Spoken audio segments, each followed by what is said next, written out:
นี่มาแล้ววันนี้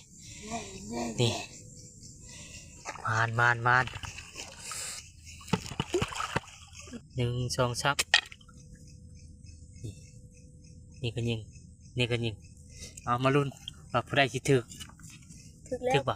นี่ได้แล้วตัวหนึ่งนี่ก็ถึกคือกันเนี่ยปลากลางมด2 ตัวนี้ใหญ่กว่าตัวนี้มาสวัสดีแล้วก็สบายดีพ่อแม่พี่น้องผู้ชนเนาะมื้อนี้ไปการปลาบัวมานก็ไปรุ่นน้ำกันเลยพี่น้องเอ้ยนี่เครื่องมือนาเนาะแล้วก็นี่ต้มแล้วก็ไปรุ่นน้ำกันเลยว่าชิมานหรือบ่มานจึงมาฮอดน้ำห้วยแล้วเนาะไปรุ่นน้ำกันเลยพี่น้องเอ้ยมากับร้านซ้ายมื้อนี้นี่มานำกันนี่2 คนนี่มา2 คนเห็นไหมบานบ่ฮะใส่หม้อเลยยิงบ่ถึกหรอวะ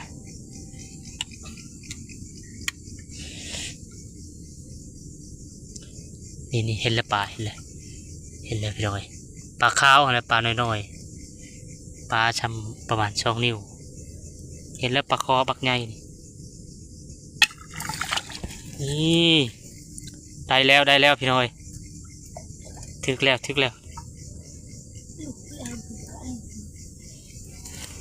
เป็นอะไรนี่มาแล้ว กะ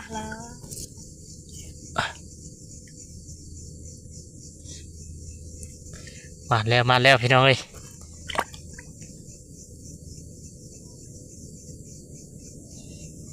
นี่มาแล้ววันนี้นี่ได้ปลาคอตัวบัลเลอร์เลยเนาะถือว่ามานมินี่จวดโหลดนี่เอาไปต้มใส่หมดแดงถือว่าสุดยอดเลยเนาะปลาคอบักใหญ่นี่ไปได้นี่ปลาอยู่นี่มันยังนี่เอาไปนี่ปลาเนี่ยใช่ยิงเลยโอเคถึกแล้วมาอีกได้ปลาขาวอีกพี่น้อยมาบังดูนี่มาแล้วมานมานี่ถือว่าสุดยอดเลยเอาเปิดคลองทรายนี่ใส่คลองเอาเปิดให้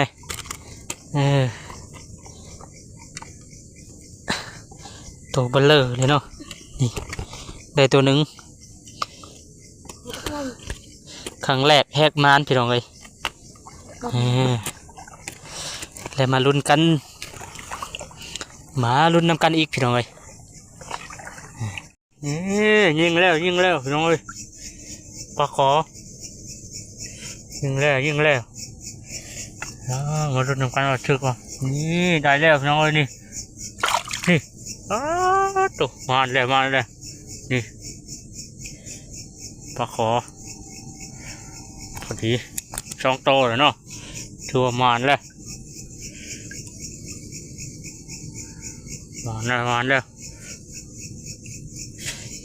ถึกแล้วพี่น้องยิงนี่มาลุ้นกันอีกมาลุ้นนำกันว่าชิมานบูมานอีกเนาะถือว่าได้แล้ว2 ตัวนี่ถือว่าสุดยอดแล้วยิงแล้วเรียบร้อยปลาดุกพี่น้องเนาะปลาดุกน้อยนี่ปลาดุกน้อยพอดีปิ้งไปลุยเบิ่งงูเห็นบ่เนาะเห็นอยู่บนน้องงูได้งูสิงตัวหนึ่งนี่ไว้ นี่ปลาหน่อยปลาน้อยๆซ้ำอะไรนิ้วโป้เขาปลาหน่อยเขาจะบ่ยิงเขาหายิงเอาตัวปลาที่ว่ามันเติบๆในพี่น้อยได้แล้วถึกแล้วนี่ปลาดุกอีแล้วพี่น้อย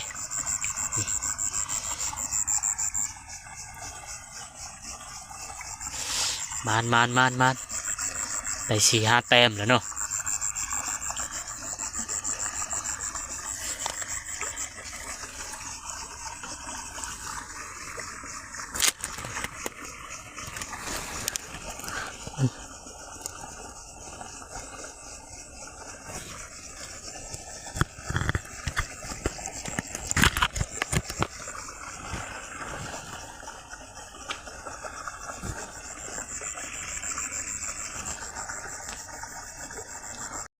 เอา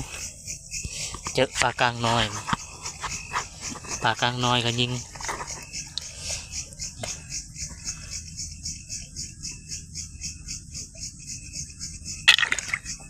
พอทึกบ่ทึกพี่น้อยเนาะทึกแล้วแต่ว่ามันหลุดนี่และก็ยิงต่ออีกปลาขาวพี่น้อยนี่ปลาขาวน้อยๆเนาะเจ้าเจอแล้วพี่น้อยปลาดุกมันเข้าในนี่แหละ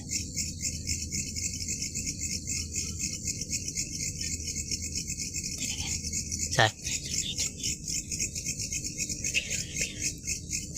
เห็นพี่น้อยตาโตมันน่าจะน้อยๆโอ้นี่เห็นเลยอภิไม่ได้ในแม่ขอบนี่เห็นเลยเจอแล้วหางมันโอ้ปลาดุกน้อยถ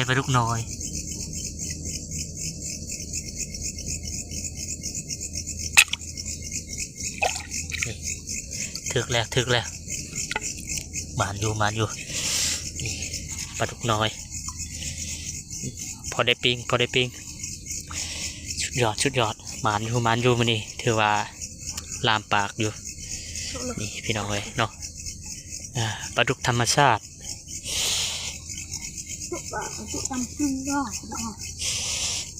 ปลาดุกธรรมชาตินี่ก็ถือว่าชุดยอดก็มาลุ้นกันต่อเจอแล้วปลาขาวนี่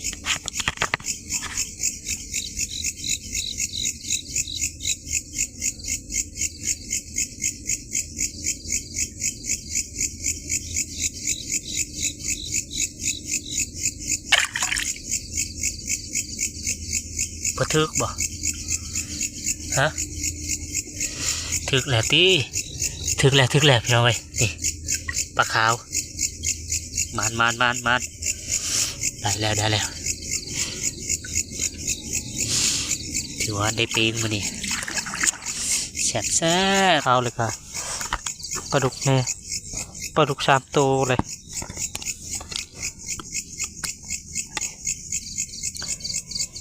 ถือว่ามานอยู่พอได้ต้มกินตอนดึกนี่เนาะต้มใส่ใบบักคามนี่ป้าตัวแซ่บลูกนี่ปลาชิวนี่เห็นบ่ปลาชิวน้อยปลาชิวนี่มีลายอยู่ปลาตัวนี้ปลาชิวพี่น้องเลยเนาะสำหรับผู้ใดที่ว่ามักกินก้อยนี่ก็ถือว่าสุดยอดโลดนี่ใส่หม้องฮัดก้อยนี่ก็ชิก้อยโลดปลาชิวแต่เขาจะบางปลาชิวเนาะเอาแต่ปลาใหญ่ๆโลดพอได้มาประมาณ2 นิ้วขึ้นไปเขาจะยิงเนาะได้ยิงเลยบ่ถือ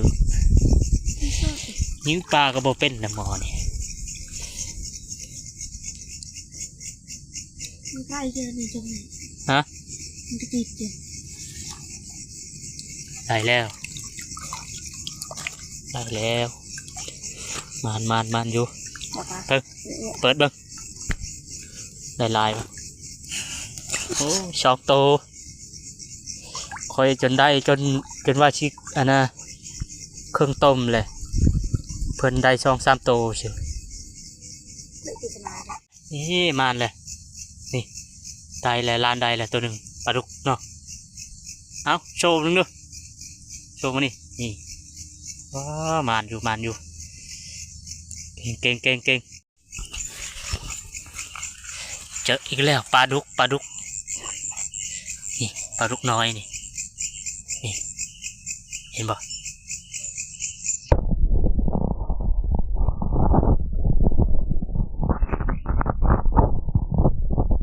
ทางปลากระเดินเข้าไปนี่เลยใช้หัวมึงอยู่ใช้ฮะ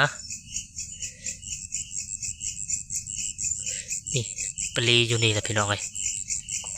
เห็นเลยสวยหมอยปลากระเดิดนี่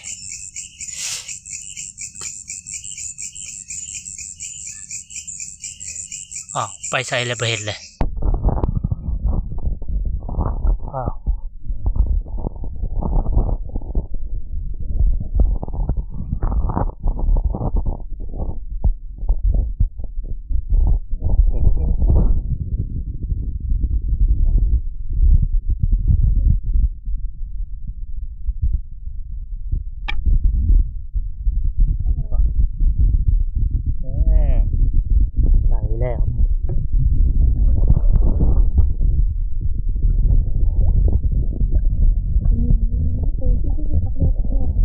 ตัวน้อย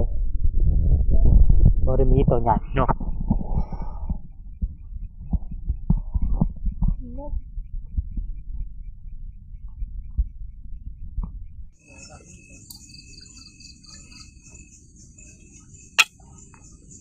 ของหนึ่ง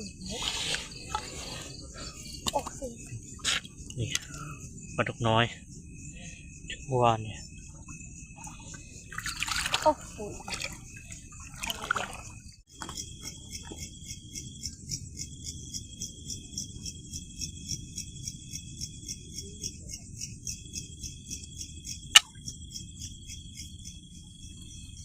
นี่แต่เลี้ยงเนี่ยเนี่ยปูปั้นได้ไหมอ่ะปั้นโชโกนี่บ่ถึก ปลุกเรา นี่ยิงเลยไปเดี๋ยว บ้า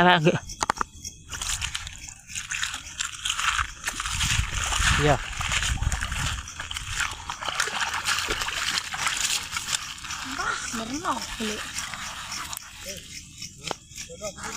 มันเอ้าแกะเหรอ เอ้ยก่อนไป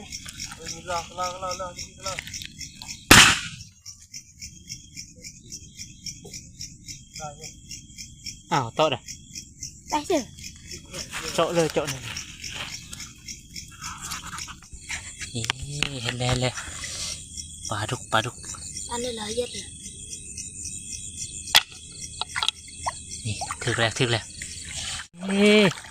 มาได้อีกแล้วตัวหนึ่ง อุ้ยกว้างเริ่ม ใหญ่ใช่ เริ่ม ตัวใหญ่ป่ะ เอ้ย อ๋อได้อีกแล้วนี่ตัวใหญ่นี่ ปล่อย ก่อน เย็ดซะ จับก่อน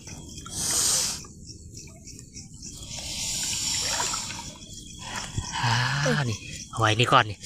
เบิร์นอยู่นี่ผมไม่ปั่นมันเพิ่มปลาซิวยิงนี่อันเถอะมันจะ มาลุ้นน้ำกันนี่2 แต้มนี่2 แต้มมาเดียวเลยนี่เนาะมานนี่จับนานี่จับนาเนี่ยขึ้นให้เลยใส่อยู่เถอะนี่2 แต้มมาเดียวนี่พี่น้อยเนาะมานมานี่2 แต้มจับ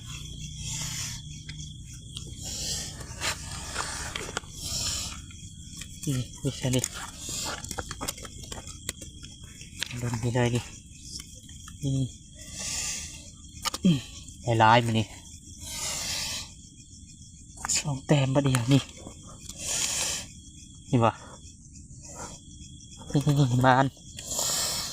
ปลาดุกประมาณ7-8 ตัวน้อยรวม เชื่อได้ นี่มาลุ้นนำกันเลยนี่ปากกัง1 2 3นี่ก็ยิงนี่ก็ยิงเอามาลุ้นว่าผู้ใดสิถึก ถึกแล้ว ถึกบ่ นี่ได้แล้วตัวหนึ่งนี่ก็ถึกคือกันเนี่ยปากกังหมด2 ตัวตัวนี้ใหญ่กว่าตัวนี้ใหญ่กว่า ทอด ดึง2 ตัวบัดเดียวเลยไปต่อแล้วกันนี่ไปหาดึงกันต่อ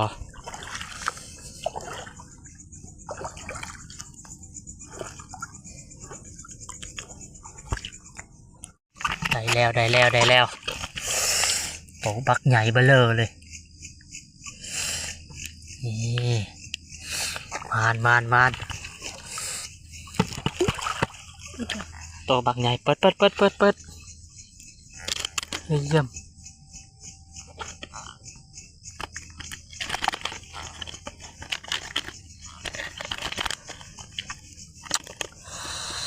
ได้ลาย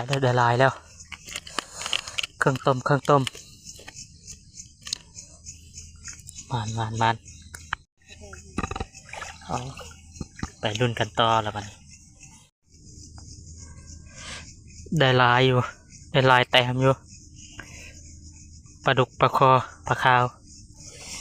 นี่หอยเซอรี่นี่หอยเซอรี่เสี่ยวบ่เนาะโตบักใหญ่ไปเลย